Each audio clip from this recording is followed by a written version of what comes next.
त्यांनी जी काय वक्तव्य दिली, जी काय क्रिया केली, जी काय प्रतिक्रिया दिली पत्रकारांना, ती जरा ऐका. कारणच हे काय भो भो. आता हे भो भो तुम्ही भो भो करतच राहा आणि पेकाटात लाट खातच जा. ते वास्तवावर बोलू काहीतरी. वास्तवावर बोलू काहीतरी या माझ्या शृंखलेला सबस्क्राईब करा, बेल आयकॉन दाबा. माझे विचार पडत असतील तर लाईक करा.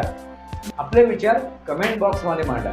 मित्रांनो, अवश्य मांडा आणि माझा व्हिडिओ शेवटपर्यंत बघा. तुम्हाला नक्की कळेल माझे विचार काय आहेत. हेच ते वास्तव आहे.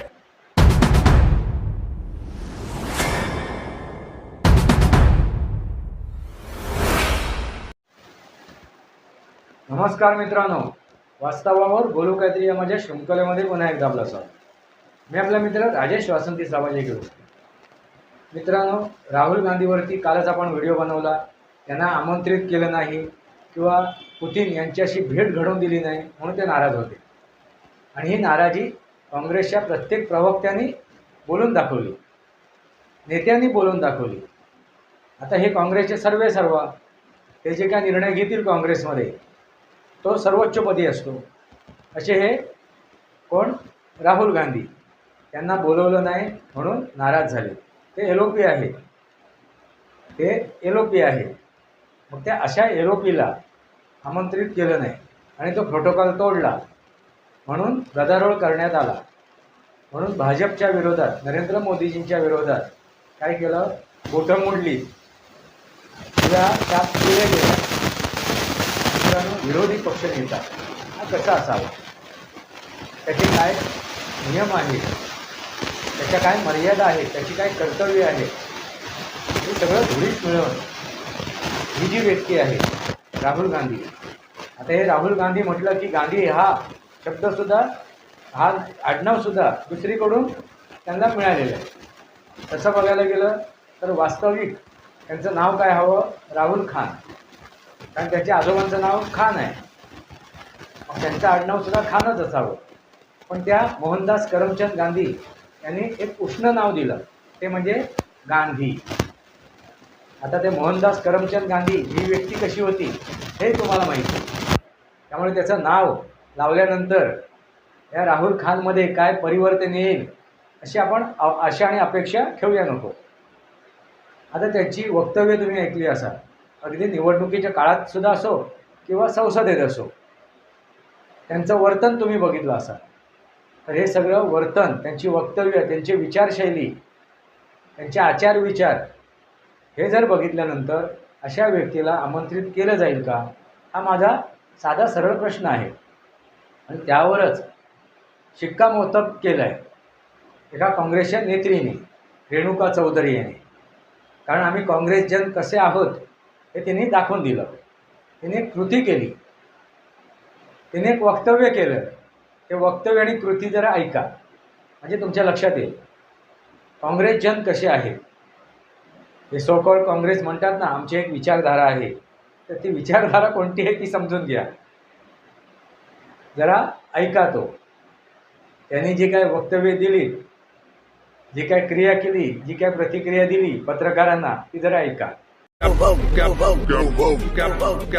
संसद का शीतकालीन सत्र, जहां देश की नीतियों पर बहस होनी चाहिए थी, वहां पिछले 3 दिनों से हलचल मचाई है एक डॉग कंट्रोवर्सी ने. रेणुका चौधरी अपने पालतू कुत्ते को संसद परिसर तक लेकर पहुंच गई. मीडिया ने जब इस पर प्रतिक्रिया मांगी तो उन्होंने चौंकाने वाला जवाब दिया. कुत्ते की आवाज निकालते हुए भौं भौं करने लगी. मैम, आपके खिलाफ संसद में प्रिविलेज मोशन लाने की तैयारी कर रही है बीजेपी, क्या कहेंगे आप? क्या और क्या ऐकलत का कसे म्हणाले ते, काय वक्तव्य केलं, हो हो. मित्रांनो, ह्या ज्या काँग्रेसी आहेत ना, त्यांनी सगळ्या मर्यादा तोडलेल्या आहेत. संसदेमध्ये कुठल्या मर्यादेत राहायला पाहिजे, आपली काय कर्तव्य आहे हे त्यांना माहितीच नाही आहे. किंवा माहीत असलं तरीसुद्धा त्यांना काय वाटते, हा देश, हे राष्ट्र म्हणजे काय आहे, आपलं एक दुकान आहे.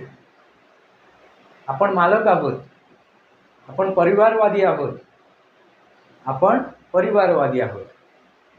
त्यांना लोकशाहीशी काही लेणं देणं आहे, घराणेशाहीशी लेणं देणं आहे. इथे काय चाललं पाहिजे तर घराणेशाही, आणि ती सुद्धा कोणाची? गांधी घराण्याची. गांधी घराणं जसं सांगेल तसं भारताने वागलं पाहिजे, तसं भारतातील जनतेने वागलं पाहिजे. गांधी घराणं म्हणजे उच्चतम घराणं. अशा घराण्याचे ह्या नेत्री आणि त्यांचे सर्वेसर्वा कोण? राहुल गांधी. आता या नेत्रीने कशी काय वक्तव्य केली, कसं काय वर्तन दाखवलं, कसे काय नियम उल्लंघन केले, कशा काय मर्यादा उल्लंघन केलं. कुत्र्याला घेऊन आली ती संसदेमध्ये, आवश्यकता नव्हती ना. आणि ते मर्यादेच्या बाहेर गेलं, त्या प्रोटोकॉलच्या बाहेर गेल्या गोष्टी. मित्रांनो, कायदा नियम ह्याला काहीतरी महत्त्व आहे ना. मग प्रिव्हिलेज मोशन त्यांच्या विरोधात आणलं आहे भाजपाने, कायदेशीर कारवाई केली जाईल. त्याच्यावरती त्यांनी दिलेले हे वक्तव्य, काय वक्तव्य? हो हो. मित्रांनो, हीच वृत्ती आहे काँग्रेस जनाची, हीच वृत्ती आहे. ज्या वेळेपासून हा काँग्रेस स्थापन झाला आहे त्या इंग्रजांपासून, कारण इंग्रजांची सुद्धा तीच वृत्ती होती, हो हो. लक्षात आलं का? एखादा भुंकला म्हणून दुसरा भुंकतोय. का भुंकला त्याची काही कल्पना नाही, काही माहिती नाही, का भुंकतोय तो कुत्रा, पण इतर कुत्रेसुद्धा भुंकायला लागतात. तशीच यांची मानसिकता झालेली आहे त्या काँग्रेस जनाची. राहुल गांधी भुंकायला लागला किंवा इतर काँग्रेसी भुंकायला लागतात. मग राहुल गांधी का भुंकले, त्याच्यामागे त्यांचे काय मनसुबे होते, काय इरादे होते, हे काही जाणून घ्यायची आवश्यकता नाही. ते योग्य आहे का, अयोग्य आहे का, ते बरोबर आहे का, चूक आहे का, वास्तववादी आहे का, की राहुल गांधी भुंकत आहेत. काय भुंकत होते मध्यंतरी? ते निवडणूक आयोग चोर आहे, नरेंद्र मोदीजी चोर आहे. मग काँग्रेस जन तेच भुंकायला लागले. त्याचा पडताळ न करता, आपली सद्विवेक बुद्धी न लावता हे रेणुका चौधरीने दाखवून दिलं आपल्या वक्तव्यातून, आपल्या कृतीतून, आपल्या वर्तनातून आणि आपल्या वर्तणुकीतून. मित्रांनो, तुम्हाला काय वाटते? हेच वर्तन, हीच वर्तणूक, हीच कृती, हे बेछूट बेलगाम हे जे काय यांचं वक्तव्य बोलणं, ह्याच्यामुळेच काय होते? देशाची प्रतिमा मलिन होते. आणि अशा व्यक्तींना, अशा नेत्यांना, ह्या मलिन करणाऱ्या, देशाची प्रतिमा, राष्ट्राची प्रतिमा मलिन करणाऱ्याला दुसऱ्या परदेशी जो राष्ट्राध्यक्ष आहे, पंतप्रधान आहे, त्यांच्याशी भेट घडवून आणली जाईल का? सरळ साधा प्रश्न आहे. तुम्हाला काय वाटते मित्रांनो?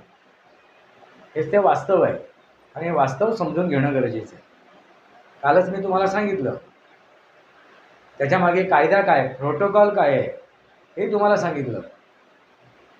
आणि हे रेणुका चौधरीने ते प्रत्यक्षात दाखवून दिलं की आम्ही कसे आहोत, काँग्रेस जन कसे आहेत, काँग्रेसची मनोवृत्ती कशी आहे, विचारधारा काय आहे. काय आहे? हो हो. हेच आहे वास्तव. आणि हे वास्तव समजून घेणं आवश्यक आहे. आता हे भोभोच्या जर पेकाटात लात मारली की ते केकटतात. काय केकटतात? काय केकटतात? पेकाटात लात मारल्यावरती तो भोभो कसा केकटतो तसे केकटत फिरतात. मग म्हणजे याचा पराजय झाला म्हणजे काय? त्यांच्या पेकाटात लात मारली की त्यांचा पराजय होतो. म्हणजे पराजय झाला की ते ह्याला दोष दे, त्याला दोष दे, EVMला दोष दे, त्या निवडणूक आयोगाला दोष दे, नरेंद्र मोदीजीला दोष दे, ह्याला म्हणजे फक्त दोष देणे. आपल्यामध्ये काय कमतरता आहेत, काय उणीव आहेत त्या शोधून न काढता, त्याच्यावरती इलाज न करता काय फक्त दुसऱ्याला दोष देणं हा यांचा एक अजेंडा आहे. आणि रडगाणं गाणं बस. आता हे देशाने, ह्या राष्ट्राने, या राष्ट्रातील जनतेने, नागरिकांनी सगळे समजून घेतले आहे, त्यांना सगळं उमजलेलं आहे. म्हणून प्रत्येक राज्यातून आता त्यांच्या पेकाटात लाद बसते. आता येणाऱ्या पश्चिम बंगालमध्ये निवडणूक होणार आहे, तिथे सुद्धा पेकाटात लाद बसणार आहे. कारण का? त्या सर्वश्रुत आहे, कारण तिथे त्यांची मान्यताच नाही आहे. जी काही लढाई होईल पश्चिम बंगालमध्ये ती ममता बॅनर्जी आणि भाजपा म्हणजे TMC आणि भाजपामध्ये होईल. बाकी तिथे काँग्रेसचं कुठलंही बळ नाही आहे, ताकद नाही आहे, क्षमता नाही आहे, कुवत नाही आहे. त्याला कारणच हे काय? हो हो. आता हे भोभो तुम्ही भोभो करतच राहा आणि पेकाटात लाट खातच जा. हेच ते वास्तव आहे. वास्तवावर बोलू काहीतरी. वास्तवावर बोलू काहीतरी या माझ्या शृंखलेला सबस्क्राईब करा. बेल आयकॉन दाबा. माझे विचार पडत असतील तर लाईक करा. आपले विचार कमेंट बॉक्समध्ये मांडा. मित्रांनो, अवश्य मांडा आणि माझा व्हिडिओ शेवटपर्यंत बघा. तुम्हाला नक्की कळेल माझे विचार काय आहेत. हेच ते वास्तव आहे. तुर्तास इतकंच. भारत माता की जय. वंदे मातरम. जय भारत, जय महाराष्ट्र, जय सनातन.